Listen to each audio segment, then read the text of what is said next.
नमस्कार दोस्तों, Indian civil servant के यूट्यूब चैनल पर आप सभी का स्वागत है। आज की वीडियो में हम लोग गौतम बुद्ध के चैप्टर को स्टार्ट करेंगे। और ये जो हमारा टॉपिक है, ये हमारा एंशिएंट इंडिया से है, ठीक ना। तो इससे पहले के लेक्चर में हम लोगों ने जो सो छठी शताब्दी या फिर 6th सेंचुरी के टॉपिक को कवर कर लिया था। अब जो सो हम लोग इससे आगे वाले टॉपिक में जो सो गौतम बुद्ध को पढ़ेंगे। तो देखिए, जनरली जो सो हमारा छठी शताब्दी में जो सो उसमें महाजन पद का काल बताया गया, ठीक है ना। और उसमें जो सो ये भी बताया गया कि जैन और बौद्ध धर्म का जो सो उसमें उदय होता है, ठीक है ना, उसी काल से। अब वहां से उदय होता है तो हम लोग जो सो उसके उदय की चर्चा जो सो यहाँ पे करेंगे इस लेक्चर में। यहाँ जो हम लोग फिलहाल तो हम गौतम बुद्ध की चर्चा करेंगे, ठीक है ना। उसके बाद जो सो हम लोग आगे में जो सो हम लोग जैन धर्म की चर्चा करेंगे, महावीर की चर्चा करेंगे, ठीक है ना। तो फिलहाल अभी हम लोग जो सो यहाँ पे गौतम बुद्ध की चर्चा करने जा रहे हैं। और ये जो हम हमारा टॉपिक होगा वो जो हमारा यूपीएससी प्रीलिम्स के लिए होगा, ठीक है ना।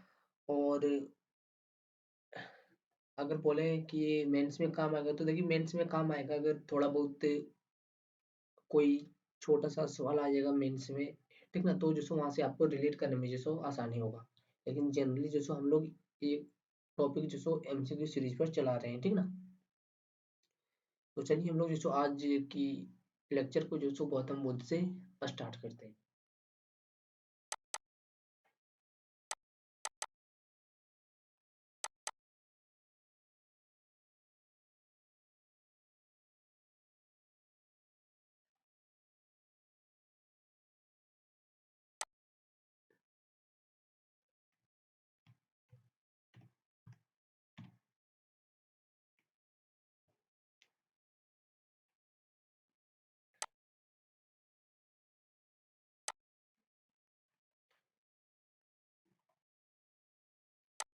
जो नए बच्चे होंगे उसको थोड़ा जानकारी दे दें कि हम लोग जो ये टॉपिक कर रहे हैं वो जैसे हम लोग खुद के हैंड रिटन नोट से कर रहे हैं, कोई टीचर के नोट्स से, कोई प्रिंटेड नोट से, या फिर कोई बुक वगैरह से, या फिर कोई कोचिंग के नोट से नहीं कर रहे हैं, ठीक ना। तो ये हमारा हैंड रिटन नोट्स होता है खुद का, जो बहुत ही आसानी होता है समझने के लिए, और जो बहुत ही सरल होता है, और जो बहुत ही सटीक होता है, और जो बहुत काम के लायक होता है, ठीक ना। तो इसमें कोई एक्स्ट्रा फैक्ट वगैरह या फिर कोई फालतू वगैरह का टॉपिक्स इसमें जो ऐड नहीं किया जाता, सिर्फ उसी को ऐड किया जाता है जो यूपीएससी के काम लायक होता है, और जिसकी चांस जो यूपीएससी में आने की होती है, ठीक ना। तो हम लोग भी जो सिर्फ उसी टॉपिक को और उसी लाइन को जो यहाँ पे समझेंगे जो यूपीएससी के एग्जाम में आ सकता है। और देखिए, जो टॉपिक हम लोग कर रहे हैं उससे बाहर तो यूपीएससी में आएगा ही नहीं, ठीक है ना। तो अगर आप इतने टॉपिक को जो सही से कवर कर लेंगे तो आपका जो इस टॉपिक से रिलेटेड जितने भी यूपीएससी में क्वेश्चन आएंगे वो आपका सारा जो सॉल्व हो जाएगा, ठीक ना। तो इसीलिए टॉपिक को थोड़ा ध्यान से समझिएगा, और अपना खुद का भी नोट्स आप बना लीजिएगा इसी से। तो चलिए हम लोग जो टॉपिक को स्टार्ट करते हैं गौतम बुद्ध से, ठीक ना। और ये जो हमारा बौद्ध धर्म से रिलेट करता है, ठीक ना। तो जनरली जो हमारा छठी शताब्दी में जो दो ही धर्म का उदय हुआ है, ठीक ना। बौद्ध का और जो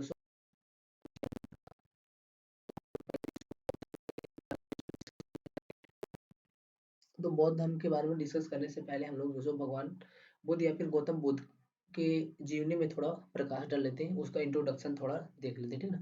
क्योंकि कभी कभी पीसीएस या फिर कोई छोटे मोटे एग्जाम में जो आपको इससे रिलेटेड भी क्वेश्चंस पूछ दिए जाते हैं, जनरल जनरल सवाल, जैसे किसका जन्म कहाँ हुआ था, इसका जन्म किस काल में हुआ था, इसकी माता का नाम क्या था, पिता का नाम क्या था, इसकी पत्नी का नाम क्या था, इसकी पुत्री का नाम क्या था, ठीक ना।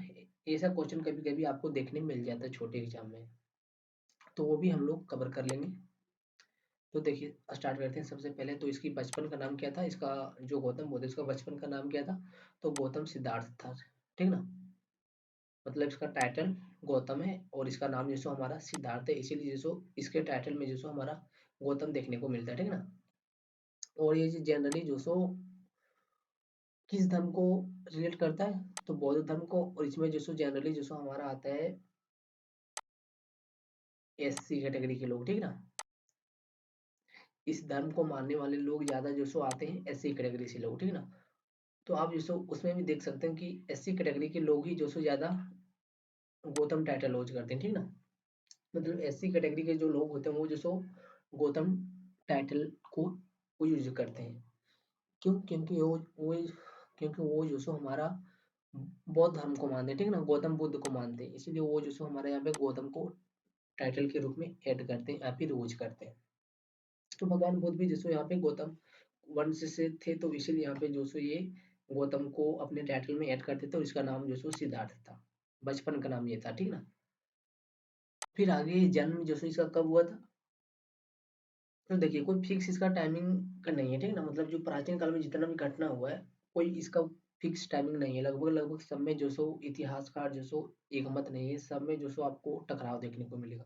तो इसका भी जो सो माना जाता है कि 563 बीसी से 480 बीसी के बीच जो सो इसका जीवन काल है, ठीक ना।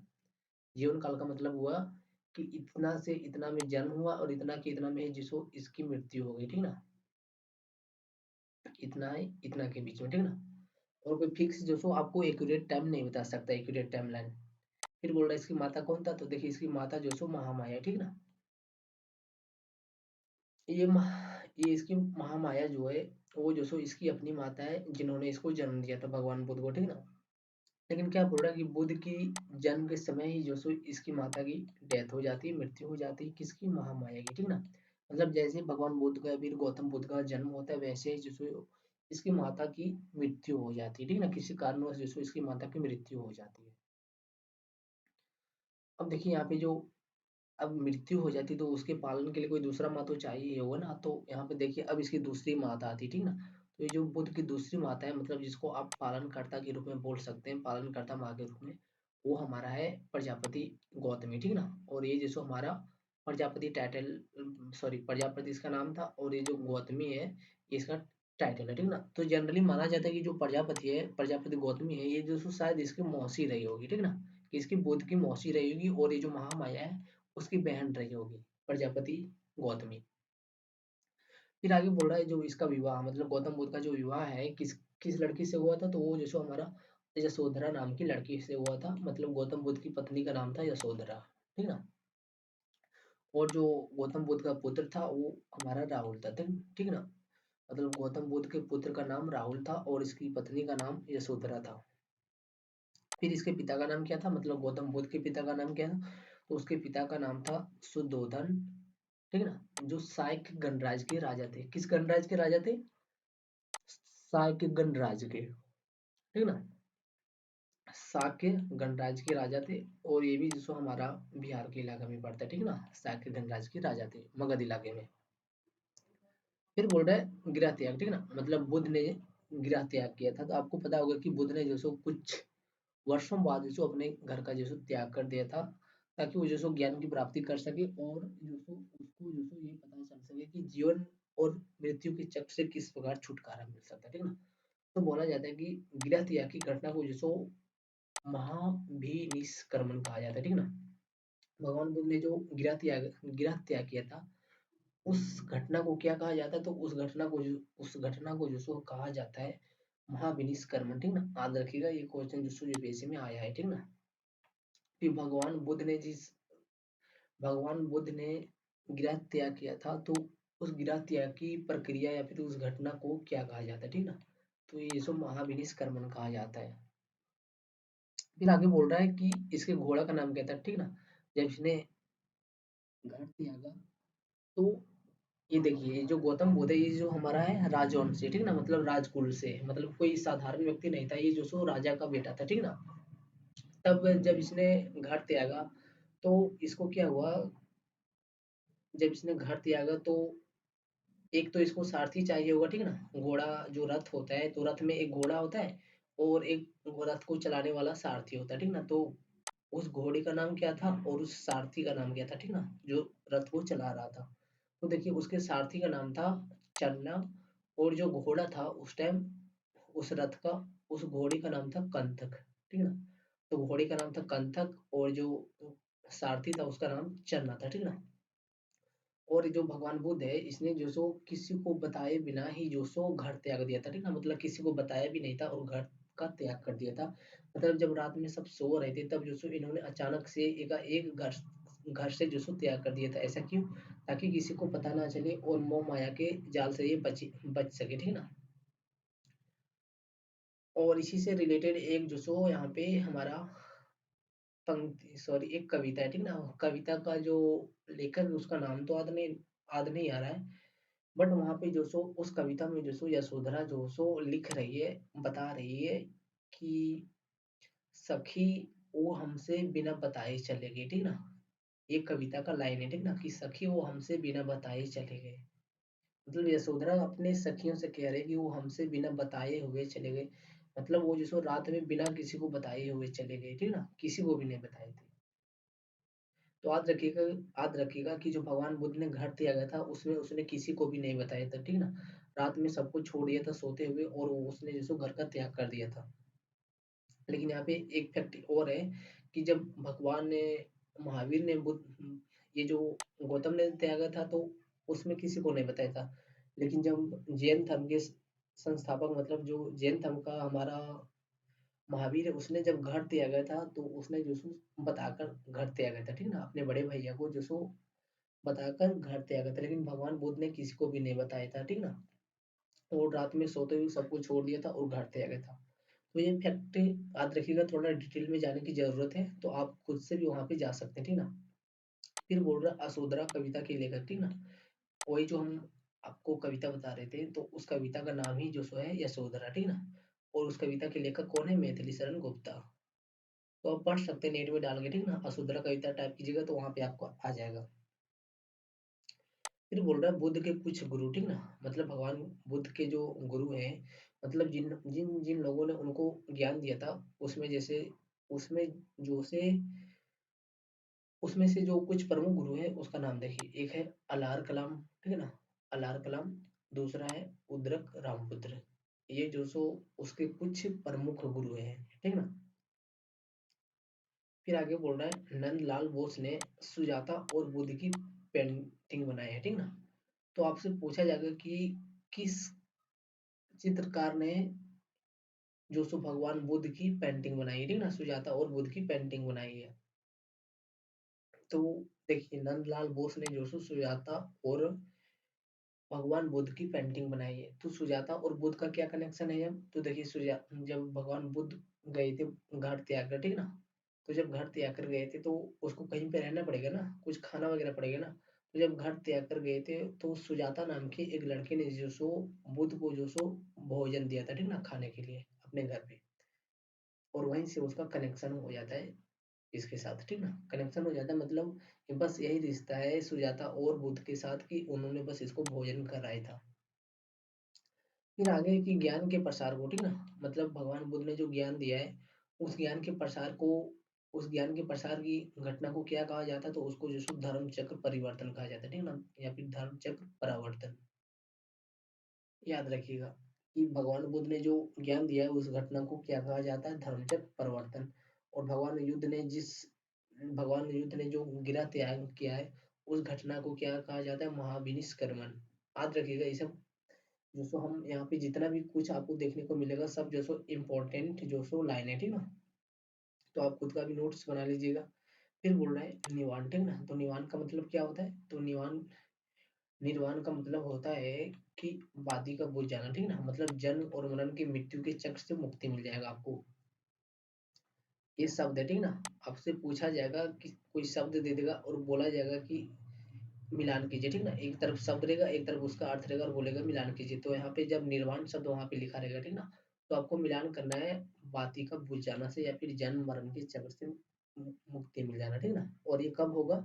जब आपका जो सो कर्म फल बराबर हो जाएगा, ठीक ना? मतलब जब आपको मोक्ष की प्राप्ति हो जाएगी तब जो सो आपका जो सो जन्म और मरण मरण के चक्र से जो सो आपको मुक्ति मिल जाएगी।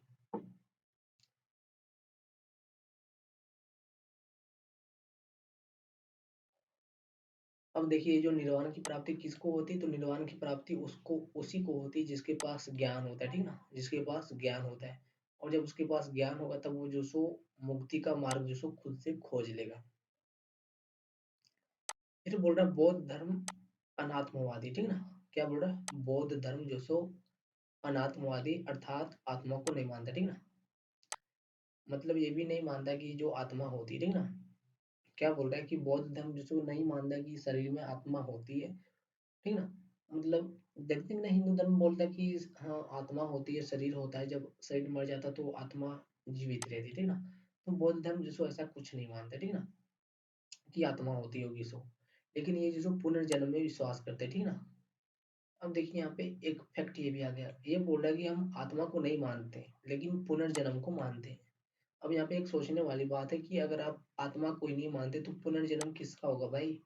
तो ये एक सवाल भी जो सो यूपीएससी में किसी वर्ष आएगा ही आएगा, ठीक ना, कि ऐसा बौद्ध धर्म क्यों मानता है।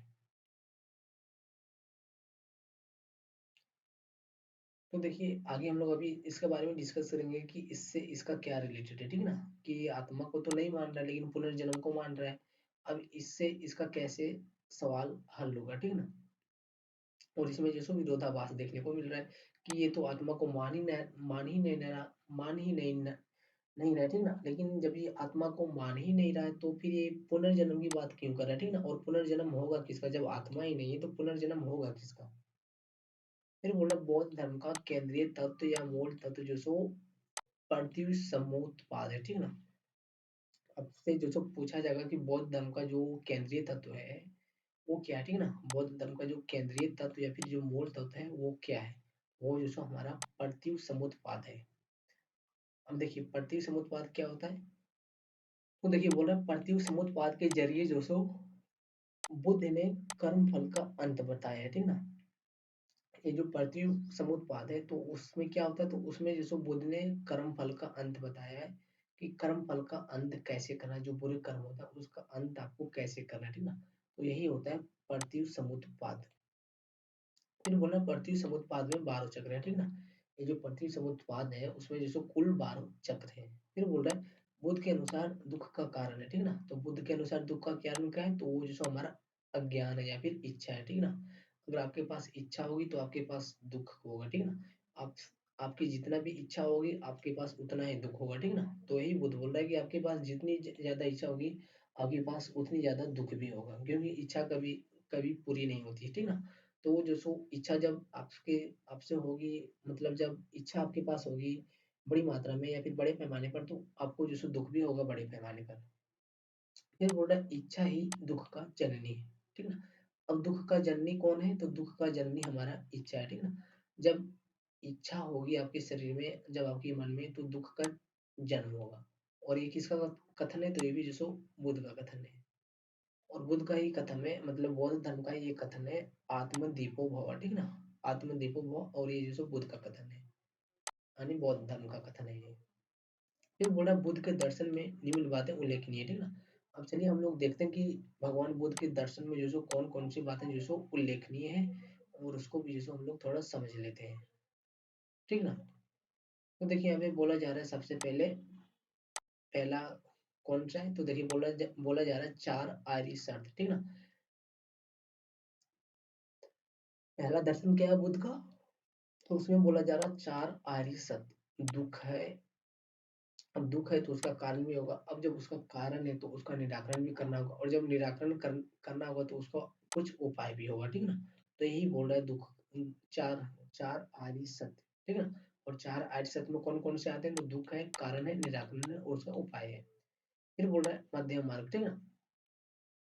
मध्यम मार्ग का मतलब ये हुआ, जैसे आपने देखा होगा कि अगर आपने पढ़ा होगा तो जैन धर्म में जो सो मुक्ति का मार्ग या फिर जो सो मुक्ति का मार्ग, हाँ, मुक्ति का मार्ग जो सो बहुत कठिन बताया गया, ठीक है ना, कि आपको जो सो ब्रह्मचर्य का पालन पालन करना पड़ेगा। जीवन से लेकर बचपन तक आपको जो सो ब्रह्मचर्य का पालन करना पड़ेगा, आपको जो सो आश्रम में रहना पड़ेगा। तो ऐसा जो सो बौद्ध धर्म में ऐसा कुछ भी नहीं बोला गया है, ठीक है ना। बौद्ध धर्म में बहुत सिंपल सा बोला गया है कि आप हिंसा मत कीजिए, आप जो सो इच्छा की अपने भावना जो सो अपने मन में मत रखिए, आप जो सो संन्यास भी उतना मत लीजिए, ठीक ना। तो यही जो सो बौद्ध धर्म में जो सो मध्यम मार्ग बताया गया मुक्ति के लिए, ठीक ना। लेकिन जैन धर्म में जो सो बहुत कठोर मार्ग बताया गया। फिर बोल रहा है 10 शील, ठीक ना। तो 10 शील इसका होगा कुछ, ठीक ना। फिर बोल रहा है अनात्मवाद, तो अनात्मवाद हम लोगों ने पहले देख लिया कि ये जो सो बौद्ध धर्म जो सो आत्मा को नहीं मानते। फिर बोल रहा है क्षणभंगुरवाद, ठीक ना। फिर बोल रहा है नास्तिक, तो नास्तिक का भी मतलब पता है। फिर बोल रहा है दुख के निवारण के लिए बुद्ध अष्टांगिक उपाय बताता है, ठीक ना। ये जो दुख है उसके निवारण के लिए बुद्ध क्या बताता है, तो उसके लिए, उसके निवारण के लिए, मतलब कि बुद्ध के अनुसार बुद्ध दुख को खत्म करने के लिए वो जो उसको अष्टांगिक उपाय बताता है, मतलब 8 उपाय बताता है, ठीक ना। चलिए हम लोग जो सो बुद्ध का संग देखते हैं, ठीक है ना?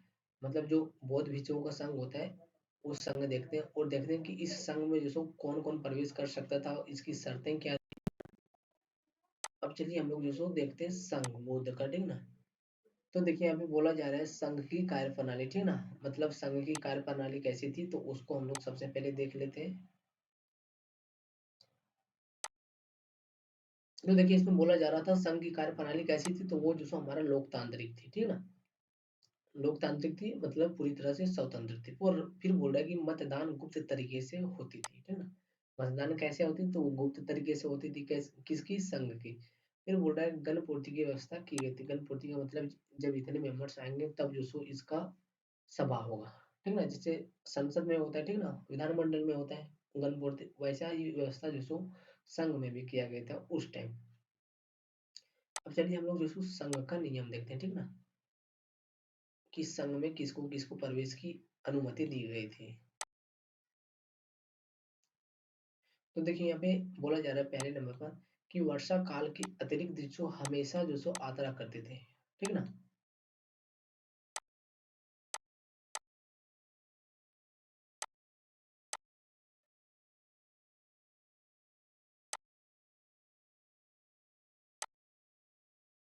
क्या बोल रहा है कि वर्षा काल के अतिरिक्त हमेशा यात्रा करते थे कौन लोग?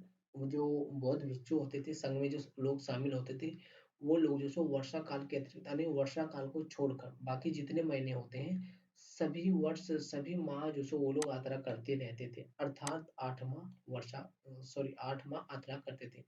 और ये जो वर्षा ऋतु होती है वो लगभग कितने की होती है, 4 माह की। तो जो बाकी के 8 माह बच गए, उसमें से जो 8 माह बच गए वो आठों माह जो सो बौद्ध भिक्षु जो सो यात्रा करते रहते थे, ठीक ना? और बाकी के 4 माह ये जो वर्षा वाला 4 माह है, तो उस 4 माह में ये लोग क्या करते थे, तो उस 4 माह में ये लोग जो सो वर्षावास करते थे, ठीक है ना? क्या करते थे, वर्षावास करते थे। अब हम लोग आगे पढ़ेंगे कि वर्षावास क्या होता है, ठीक ना? फिर देखिए यहाँ पे बोल रहा है यहाँ 4 माह प्रतिमोक्ष नियम पढ़ाया जाता था, ठीक है ना? यही मतलब वर्षावास का नियम। फिर आगे बोल रहा है प्रतिमोक्ष नियम का अर्थ है कि बौद्ध धर्म की नैतिकता की किताब। प्रतिमोक्ष नियम का क्या अर्थ, तो बौद्ध धर्म की नैतिकता की किताब, जो बौद्ध धर्म में नैतिक बातें बताई गई है उस नैतिक बातों से संबंधित किताब बौद्ध धर्म की, जो विनय पिटक के अंतर्गत बौद्ध भिक्षुओं के नियम बताए गए, नहीं ना? तो वो किताब कौन सा है, तो वो जो सो हमारा विनय पिटक है। और इसी के अंतर्गत जो सो बौद्ध भिक्षुओं के जो सो हमारा नैतिकता के नियम बताए गए हैं। इस नियम के तहत ही जो सो बौद्ध भिक्षुओं को अपना समय व्यतीत करना पड़ता था, ठीक है? मतलब सभी बौद्ध भिक्षुओं को जो सो नियम के तहत ही विनय पिटक जो किताब है उस किताब के अंतर्गत जितने भी तरह के नियम कानून बताए गए हैं उसी के तहत जो सो सभी बौद्ध भिक्षुओं को जो सो अपना समय व्यतीत करना पड़ता था। और यदि बौद्ध भिक्षु इस नियम का उल्लंघन करते थे, ठीक ना? अगर यदि कोई बौद्ध भिक्षु इस नियम का उल्लंघन करते थे तो उसके खिलाफ जो सो कड़ी कार्रवाई की जाती थी, ठीक ना? ताकि कोई ऐसा कर ना सके और जो सो संघ का नियम है वो जो सो बना रहे। फिर बोला बुद्ध ने सबसे ज्यादा वर्षावास समय श्रावस्ती में बिताया, ठीक ना? वर्षावास का मतलब क्या हुआ, जो 4 माह का गैप होता था, ठीक ना? एक साल में जो 4 माह का गैप होता था, तो वो 4 माह सबसे ज्यादा कहाँ बिताया गया, तो सात, वो जो 4 माह का हर साल में गैप होता था, ठीक ना? तो एक साल में 4 माह का गैप होता था, फिर दूसरे साल में भी तो 4 माह का गैप होता होगा ना? तो वो जो सबसे ज्यादा वर्षावास बिताया बुद्ध और उसके संग ने, तो बुद्ध ने सबसे ज्यादा वर्षावास कहाँ पे किया, तो वो जो श्रावस्ती में किया गया, ठीक ना? ये क्वेश्चन यूपीएससी ने पूछ रखा है, ठीक ना, कि बुद्ध ने सबसे ज्यादा अपना समय कहाँ बिताया, ठीक ना? तो वो जो सो श्रावस्ती में बिताया बुद्ध ने अपना ज्यादा सबसे समय। फिर बोला संघ में प्रवेश का नियम, ठीक ना? संघ में प्रवेश का नियम, तो देखिए इसमें जो सो हमारा न्यूनतम अवस्था 15 वर्ष थी, ठीक ना? मतलब अगर कोई व्यक्ति संघ में प्रवेश करना चाहता है, ठीक ना, तो आपको जो सो कम से कम 15 साल के होने चाहिए, ठीक ना? अगर आपकी एज 15 साल से कम है तो आप जो सो उस संघ में शामिल नहीं हो सकते। अगर 15 साल है तो या फिर अधिक है तो जो सो आप उसमें शामिल हो सकते हैं। फिर बोला 20 वर्षों में जो सो उप संबोधा की अवस्था आती थी, ठीक ना? 20 वर्षों में क्या आती थी, युग संबोधा की अवस्था आती थी। फिर बोला प्रवेश में वर्ण का भेद नहीं था, ठीक ना। प्रवेश में कोई वर्ण का भेद नहीं था, मतलब वही वेद जो वैदिक काल से शुरुआत हुई, ठीक ना। मतलब कि ये ब्राह्मण है, ठीक ना, और ये क्षत्रिय है, और ये जो सो वैश्य है, और ये जो सो शूद्र है, तो इन वर्णों का भेद जो सो वहाँ पे संघ में नहीं था, ठीक ना। कोई भी संघ, कोई भी वर्ण के लोग थे, तो उन सभी को जो सो संघ में प्रवेश करने की आजादी थी, और उन सभी के साथ जो सो समान व्यवहार किया जाता था, ठीक ना। वहाँ पे जो सो वर्ण के आधार पर किसी के साथ कोई भी भेदभाव नहीं किया जाता था कि ये ऊंचे वर्ण का है तो उसको जो सो कुछ ज्यादा सुविधाएं दी जाएगी, ऐसा कुछ नहीं था, ठीक ना। आप कोई भी वर्ण के हो, आपको आपके साथ वहाँ पे किसी भी प्रकार का भेदभाव नहीं किया जाता था, ठीक ना। ये था संघ का एक नियम। फिर बोल रहा है इस संघ में जो सो कई ब्राह्मण भी इस संघ में शामिल हुए थे, ठीक ना। अब देखिए यहाँ पे एक बड़ा ही जो सो इंटरेस्टिंग सवाल आ गया, ठीक ना, या फिर फैक्ट आ गया कि जो बौद्ध धर्म का संघ है उसमें जो सो ब्राह्मण भी शामिल थे, ठीक ना। सुन के थोड़ा अजीब लगता है कि बौद्ध धर्म में भला ब्राह्मण क्यों शामिल होंगे। और वैसे भी जो सो आपको पता होगा कि बौद्ध धर्म का जो सो सबसे ज्यादा विरोध किसने किया है, मतलब टकराव किसमें होता है बौद्ध धर्म में। तो अगर टकराव होता है बौद्ध धर्म और हिंदू धर्म में, तो वो जो सो ब्राह्मण धर्म से होता है, ठीक ना। तो लेकिन यहाँ पे क्या बोल रहे हैं कि बौद्ध धर्म में जो सो बौद्ध धर्म के जो संघ है उसमें जो सो ब्राह्मण ने भी जो सो संघ में शामिल हुए थे, ठीक ना। मतलब इस संघ में जो सो ब्राह्मण भी शामिल हुए थे, तो सुन के थोड़ा अजीब लगता है कि शामिल हुए होंगे या नहीं, ठीक ना। तो ये भी क्वेश्चन यूपीएससी ने पूछ रखा है कि बौद्ध धर्म के संघ में जो सो क्या ब्राह्मण भी शामिल थे, तो इसका आंसर होगा यस, ये जो सो शामिल थे, ठीक है ना। अब हम लोग आगे पढ़ेंगे कि कौन कौन सा जो सो ब्राह्मण इसमें शामिल थे, तो देखिए कौन कौन से शामिल थे। महाकच्छा, कच्चायन, ठीक ना, ये ब्राह्मण का नाम है। ये जो सो हमारा बौद्ध धर्म के संघ में शामिल हो गए थे, महाकच्छायन। फिर एक है महामोगलिन, ठीक ना। कौन है महामोगलिन। फिर दूसरा है, तीसरा है कि सरीउद्र, ठीक ना। सरीउद्र ये भी जो सो हमारा बौद्ध धर्म के संघ में शामिल हुए थे। फिर क्षत्रिय क्षत्रिय वर्ण से जो सो बौद्ध धर्म के संघ में कौन कौन शामिल हुए थे। तो देखिए बुद्ध, बुद्ध हम आपको पहले बताएं कि ये जो सो राजा का पुत्र था, ठीक ना। और बुद्ध खुद जो सो क्षत्रिय क्षत्रिय वर्ण से आता था, ठीक ना। मतलब ये जो बुद्ध है वो जो सो हमारा क्षत्रिय वर्ण वर्ण से ही आता था। फिर एक है आनंद, ठीक ना। आनंद नाम का व्यक्ति भी जो सो क्षत्रिय है, और ये भी जो सो हमारा बौद्ध धर्म के संघ में शामिल हुआ है। फिर एक है यानी रुद्र, ठीक ना, ये भी जो सो हमारा बौद्ध धर्म के संघ में शामिल हुआ है, और ये भी क्षत्रिय है। फिर नाई जाति, ठीक ना। नाई जाति से कौन कौन इसमें शामिल हुआ था। तो नाई जाति से सिर्फ एक ही व्यक्ति का नाम आता है, यूपाली, ये जो सो बौद्ध धर्म के संघ में शामिल हुआ था। फिर बोला संघ में अमीर गरीब का कोई भेद नहीं था, ठीक ना। आप अमीर हो चाहे गरीब हो, आपके साथ किसी भी प्रकार का भेदभाव या फिर किसी भी प्रकार की सुविधा नहीं होती थी, जो सभी के लिए होती थी वो सभी के लिए होती थी। फिर बोला संघ में सभी व्यक्ति समान थे, किसी के साथ कोई भी भेदभाव नहीं था। फिर बोला लेकिन बीमार व्यक्ति, ऋणी व्यक्ति तथा महिला के साथ कुछ प्रतिबंध था। मतलब इन तीनों के ऊपर अगर संघ में शामिल होता तो इन तीनों के ऊपर जो सो प्रतिबंध था थोड़ा बहुत। तो चलिए समझते हैं कि क्या प्रतिबंध था। तो देखिए मान लेते हैं कि कोई बीमार व्यक्ति है, ठीक ना। और वो कोई अगर अगर कोई बीमार व्यक्ति है और अगर वो संघ में शामिल हो जाता है, ठीक ना, बीमार व्यक्ति। अब जैसे ही वह संघ में शामिल होगा तो संघ का नियम होता है कि अगर कोई बीमार पड़ गया, ठीक ना, अगर कोई संघ है, ठीक ना, मतलब मान लेते हैं कि बौद्ध धर्म का ही संघ है, और अगर संघ में कोई शामिल व्यक्ति है और शामिल होने के बाद कुछ दिन बाद वो जो सो बीमार पड़ेगा, तो संघ का नियम था कि सभी लोग जो सो मिलकर जो सो उसकी सेवा करेंगे, ठीक ना, और जो सो उसकी सहायता करेंगे ताकि बीमारी से उसको जल्द से जल्दी छुटकारा मिल सके। तो अगर कोई पहले से बीमार व्यक्ति, अगर कोई सोचेगा जो पहले से ही कोई बीमार है, ठीक ना, और अगर वो सोचेगा कि वहां पे अगर हम शामिल हो जाएंगे तो वहां पर मेरी भी जो सो सहायता की जाएगी फ्री में, ठीक ना, मेरी भी जो सो वहां पे कुछ सुख सुविधाएं मिल जाएगी, ठीक ना। तो बीमार व्यक्ति क्या करता था कि संघ में जाके शामिल हो जाता था, ठीक ना। और जैसे ही शामिल होता था तो उसको जो सो वो सारी सुविधाएं मिलने लगती थी, ठीक ना, ताकि जल्दी से वो ठीक हो सके। अब जैसे ही वो ठीक होता था फिर क्या करता था वो, जैसे ही ठीक होता था वो ठीक होने के तुरंत बाद जो सो वो संघ से भाग जाता था, ठीक ना, मतलब संघ से वो जो सो निकल जाता था। तो इससे क्या होता था संघ की नियम मर्यादा जो सो वो घट जाती थी, ठीक ना। तो इसीलिए जो सो संघ के लोगों ने नियम बनाया कि अब नहीं हम लोग जो सो बीमार व्यक्ति को शामिल ही नहीं करेंगे, ठीक ना। क्योंकि वो लोग जो सो धोखेबाज होते हैं, ठीक ना, मतलब दगाबाज करते हैं कि वो पहले बीमार होते हैं, फिर संघ में शामिल होते हैं और ठीक होने के बाद जैसे वो लोग छोड़ देते हैं संघ को। इसीलिए उन्होंने बोला कि हम जैसे बीमार व्यक्ति को शामिल ही नहीं करेंगे। फिर एक है ऋणी व्यक्ति, ठीक ना? तो ऋणी व्यक्ति को भी ये लोग जो सो शामिल नहीं करते, ठीक ना? क्यों? क्योंकि अगर कोई ऋणी व्यक्ति, ठीक ना, मतलब जिन्होंने कर्ज लेके रखा है किसी से, ठीक ना, और मालिक जो सो उसको बार बार मांग रहा है कि हम मेरा पैसा दो, मेरा पैसा दो, वो परेशान कर रहा है। अब अब ये जो सो अपने मालिक से बचने के लिए क्या करता, तो ये अपना दिमाग लगाते कि चलो मालिक से बचने के लिए हम संघ में शामिल हो जाएंगे, ताकि संघ के लोग हमारी रक्षा करें। तो बोल तो ये व्यक्ति मान लेते हैं कि संघ में शामिल हो गए। अब संघ का नियम है कि सभी जो सो एक दूसरे की सहायता करेंगे, ठीक ना? तो जैसे ये संघ में शामिल होगा, अब जब उसके पास मालिक जाएगा इस व्यक्ति के पास संघ में पैसा मांगने के लिए, तो वो जो सो इसको नहीं देगा, ठीक ना? और वो संघ के सारे समूह जो सो संघ के सारे लोग जो सो इसकी सहायता करेंगे।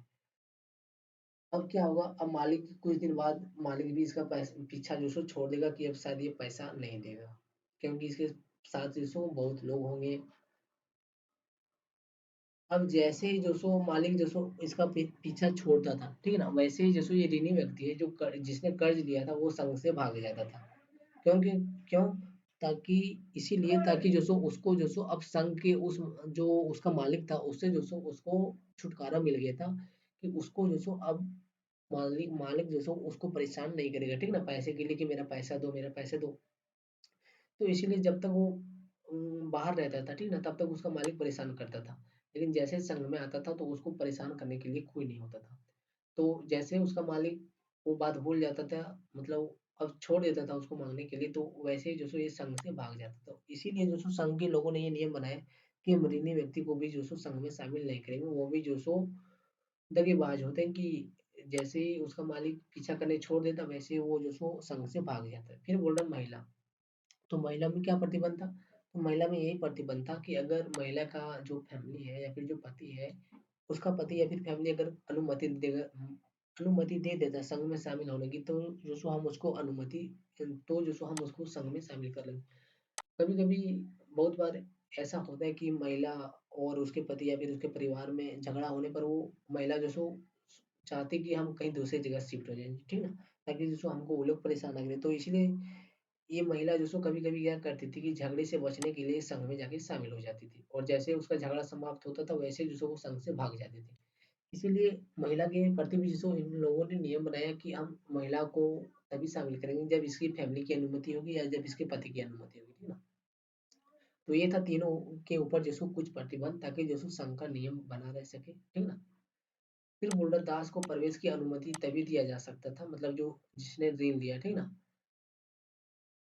सॉरी, दास का नहीं, ठीक ना?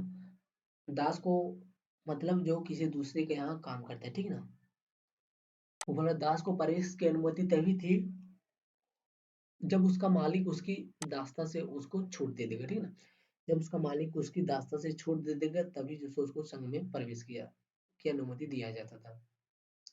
फिर ऋणी व्यक्ति को तो अनुमति ही नहीं था। फिर बोल रहा है शुरुआती दौर में जो सो महिलाओं को बुद्ध ने संघ में प्रवेश की अनुमति नहीं दिया था। तो यहाँ पे जो सो अब एक विरोधाभास देखने को मिल रहा है कि बुद्ध ने जो सो संघ में महिलाओं को प्रवेश की अनुमति दिया ही नहीं था, ठीक है ना? किसी भी तरह से महिलाओं को जो सो प्रवेश में अनुमति संघ में प्रवेश की अनुमति नहीं दिया था महिलाओं को। लेकिन आनंद, ठीक है ना? ऐसा बोला जाता है कि आनंद जो सो शायद इसका चचेरा भाई होगा, ठीक ना? तो आनंद के कहने पर जो सो बाद में जो सो बुद्ध ने जो सो संघ में महिलाओं को भी प्रवेश की अनुमति दे दी है। तो ये क्वेश्चन जैसे यूपीएससी ने पूछा है कि बुद्ध ने किसके कहने पर जो सो संघ में महिलाओं को प्रवेश दिया था, ठीक ना? तो यहाँ पे आंसर होगा ये आनंद के कहने पर, ठीक ना? आनंद के कहने पर ही जो सो बुद्ध ने संघ में जो सो महिलाओं को प्रवेश की अनुमति दिया था। लेकिन क्या बोल रहा है कि लेकिन इसके साथ ही बुद्ध ने यह कथन दिया, ठीक ना? जैसे इन्होंने मतलब जैसे ही बुद्ध ने महिलाओं को संघ में प्रवेश करने की अनुमति दिया, वैसे ही बुद्ध ने एक कथन दिया था उसी टाइम कि जो धर्म 1000 वर्षों तक चलता, मतलब जो बौद्ध धर्म 1000 वर्षों तक चलता, अब वह 500 वर्षों तक ही चलेगा, ठीक ना? मतलब शायद यहाँ पे देखने को मिलता है कि महिलाओं के कारण जो सो शायद जो सो महिलाओं के कारण बौद्ध धर्म का बिखराव होगा। ये यहाँ पे बोला जा रहा है कि जो धर्म शायद 1000 वर्षों तक चलता वो अब 5 वर्षों तक ही सीमित हो जाएगा। फिर बोला संघ में पुरुष भिक्षुओं की वरीयता होती थी, ठीक ना? जो संघ है उसमें जो सो जनरली सबसे ज्यादा पुरुष भिक्षु ही होते थे, महिला कम होते थे। तो ये जो सो यहाँ पे एक संघ में कुछ दिख रहा है भेदभाव महिलाओं के साथ, ठीक है ना। तो यही अगर मेंस में आएगा आपसे आपके साथ क्वेश्चन, तो आप यहाँ पे लिख लीजिएगा अपने आप से, ठीक है ना। ऐसा भेदभाव क्यों क्यों किया गया था, ठीक है ना। फिर आगे का टॉपिक हम लोग चलिए देखते हैं कि इसका प्रसार, ठीक है ना। तो देखिए इसके प्रसार में क्या क्या आता है। सो धम्म है, कला है, साहित्य है, स्थापत्य है, संरक्षक है, ठीक है ना। तो ये जनरली जो सो हमारा मेन इसका टॉपिक है, ठीक है ना। लेकिन हम लोग जो सो इसको ऊपर ऊपर से कुछ पढ़ लेंगे, ठीक है ना। तो बोल रहा है वैश्य ने जो सो ज्यादा सपोर्ट दिया था, ज्यादा संरक्षण दिया था, मतलब अपना ज्यादा सहयोग दिया था, किसने, वैश्य वर्ण के लोग ने, ठीक है ना। तो बौद्ध धर्म को सबसे ज्यादा समर्थन किस वर्ण ने दिया था, तो वो जो सो हमारा वैश्य वर्ण ने दिया था, ठीक है ना, वैश्य वर्ण के लोगों ने। फिर बोल रहा है बुद्ध ने अपना उपदेश पाली भाषा में दिया, ठीक है ना। तो बुद्ध ने अपना उपदेश किस भाषा में दिया, पाली भाषा में, याद रखिएगा। अब चलिए देखते हैं कि किस किस राजा का संरक्षण जो सो बौद्ध धर्म को प्राप्त हुआ था, ठीक है ना। और कितने राजाओं को बौद्ध धर्म का संरक्षण जो सो हमको यहाँ पे देखने को मिलता है, ठीक है ना। तो सबका जो सो हम लोग यहाँ पे अध्ययन करेंगे, क्योंकि हम लोग जो सो प्रीलिम्स के लिए पढ़ रहे हैं, तो हम लोग जो सो एमसीक्यू वाइज जो सो सब पढ़ लेंगे। पहले नंबर पे आता है बिंबिसार और अजातशत्रु, ठीक है ना। तो ये जो बिंबिसार और अजातशत्रु है, ये जो दोनों मौर्य वंश के राजा थे, और इन दोनों ने जो सो बौद्ध धर्म को अपना संरक्षण दिया था।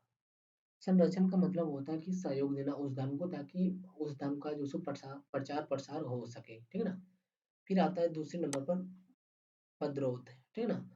राजा पद्रोत, इन्होंने भी जो सो बौद्ध धर्म को संरक्षण दिया था। फिर आता है थर्ड नंबर में कलाशोक, ठीक है ना। क्या आता है, कलाशोक। कलाशोक कलाशोक ने भी जो सो बौद्ध धर्म को अपना संरक्षण दिया था।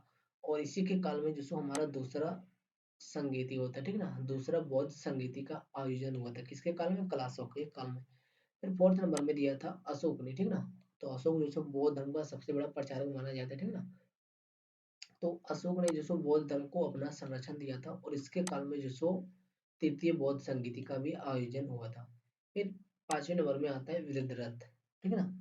मौर्य वंश का अंतिम राजा था कौन, वृद्धरथ, जिसकी हत्या जो सो किसने किया था, पुष्यमित्र शुंग ने।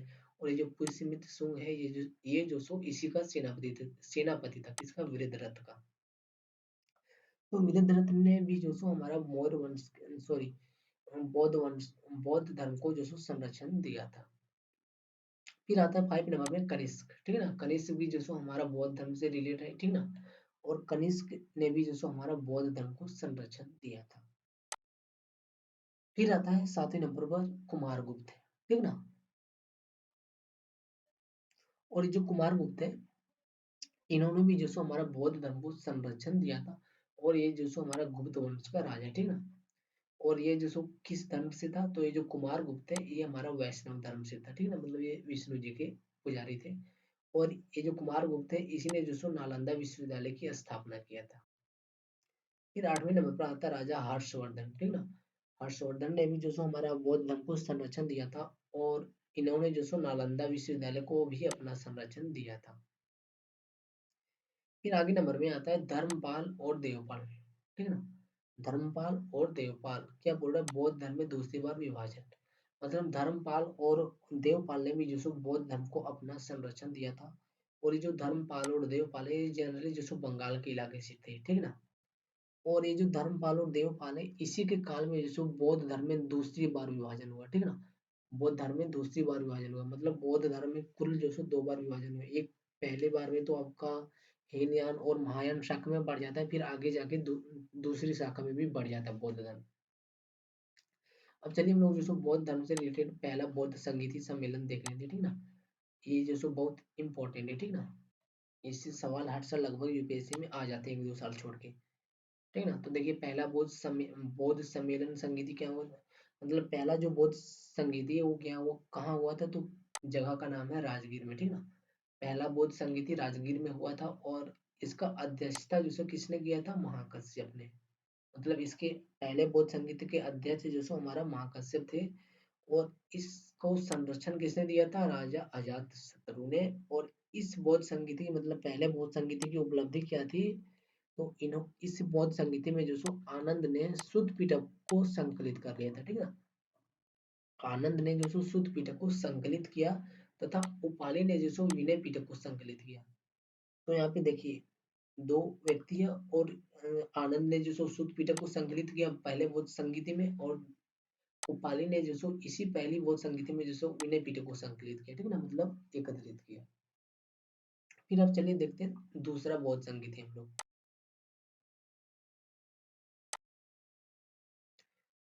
तो देखिए जो दूसरा बोध संगीत है वो जो सो हमारा वैशाली में हुआ था, ठीक है ना, और जो इसका अध्यक्षता हुआ था तो इसकी अध्यक्षता जो सो हमारा सस कामी ने किया था। किसने? सस कामी ने।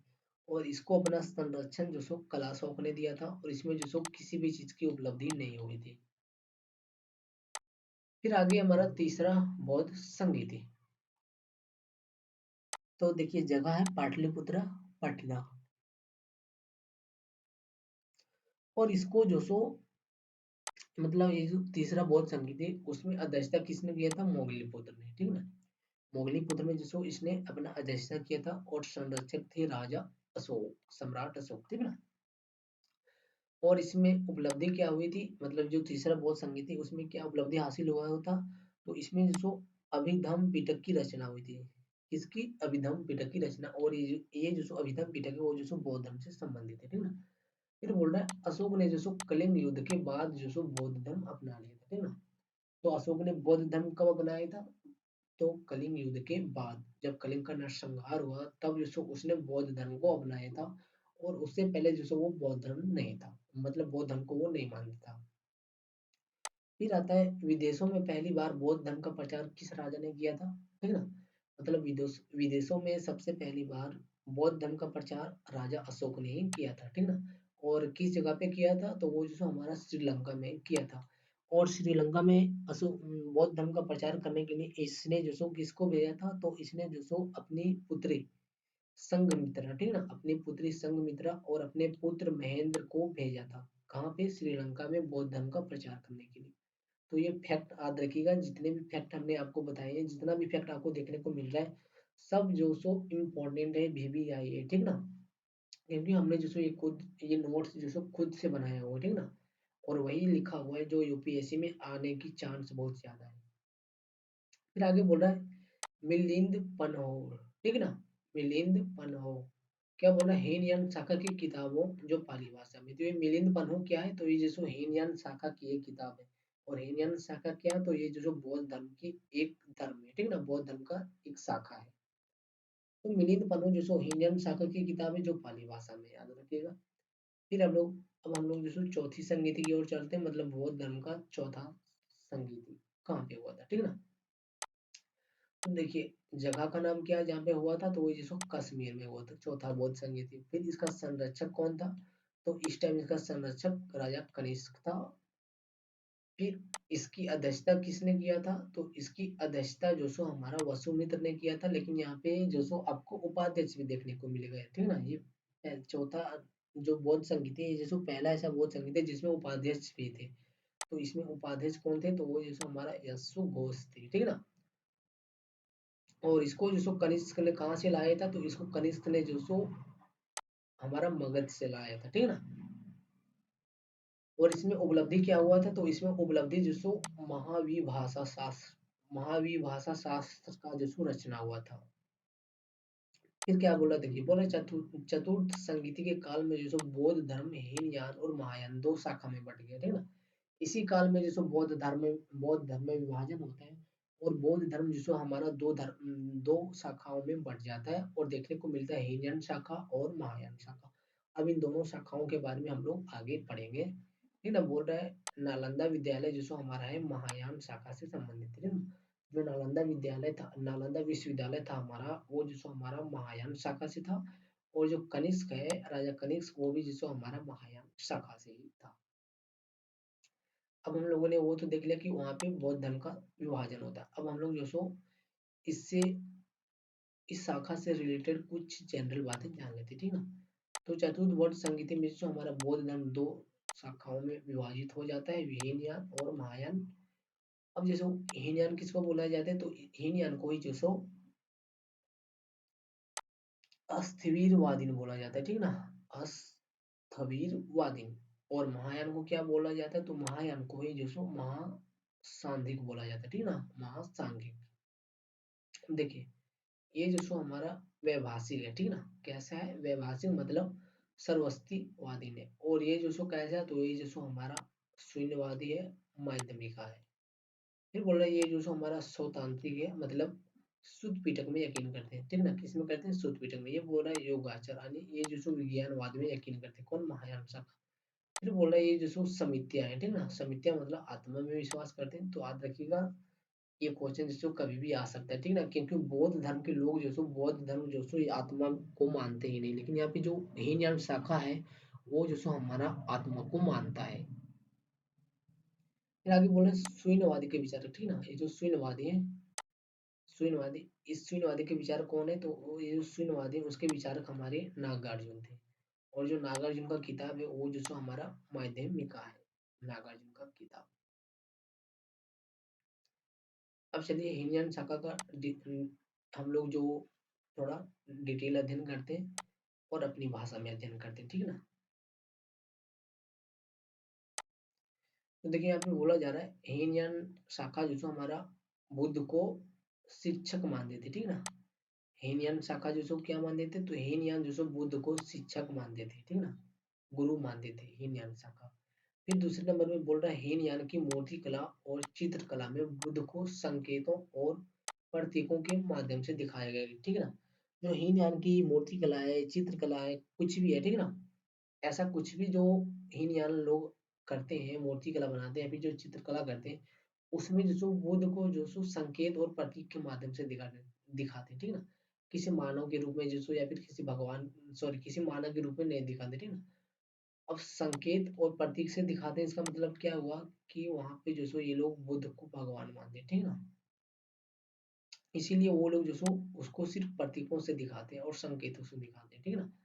इसीलिए आप जब बुद्ध का, जब हीनयान शाखा का जब आप देखेंगे कि जब बुद्ध का रथ निकलता है, ठीक है ना, जब वो बुद्ध रथ में जाते हैं तो वहां पे ये लोग जो सो हीनयान शाखा है, तो वो लोग जो हीनयान शाखा के लोग हैं, वो लोग जो वो लोग जब पेंटिंग बनाते, ठीक ना, जब हीनयान शाखा के लोग जब बुद्ध की रथ यात्रा की पेंटिंग बनाते हैं, तब वो लोग जो सो एक सारथी बनाते हैं, एक घोड़ा बनाते हैं, और वहाँ पे जो बुद्ध की प्रतिमा है, वो बुद्ध की प्रतिमा या फिर चित्रकला उसकी नहीं बनाते। क्यों? क्योंकि ये लोग जो सो सिर्फ उसको प्रतीक के माध्यम से दिखाते हैं, ठीक ना। तो अब ये जो हीनयान के लोग गए, तो वो बुद्ध को कैसे दर्शाते हैं, प्रतीक से। तो यहाँ पे वो क्या करते हैं कि सिर्फ एक ऐसे करके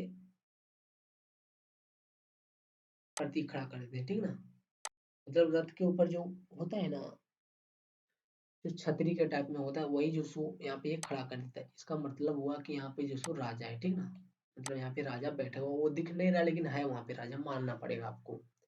तो इसलिए यहाँ पे ये बोला कि ये लोग जो सो संकेत और प्रतीक के माध्यम से इसको डिनोट करते हैं, दिखाते हैं, संकेत करते हैं।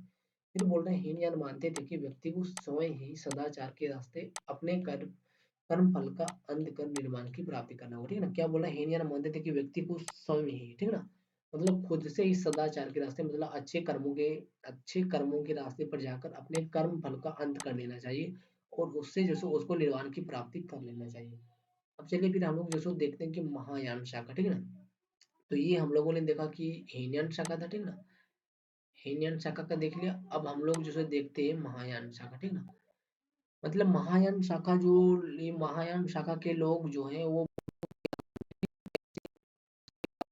क्या सोचते हैं, वो लोग वो बातें अब हम लोग देखेंगे। तो देखिए बोल रहा है महायान जो सो बुद्ध को देवता मानते थे, ठीक है ना। महायान के लोग जो है वो बुद्ध को देवता मानते थे। फिर बोला महायान की मूर्ति कला और चित्रकला में बुद्ध को मानव रूप में दिखाया गया, ठीक है ना।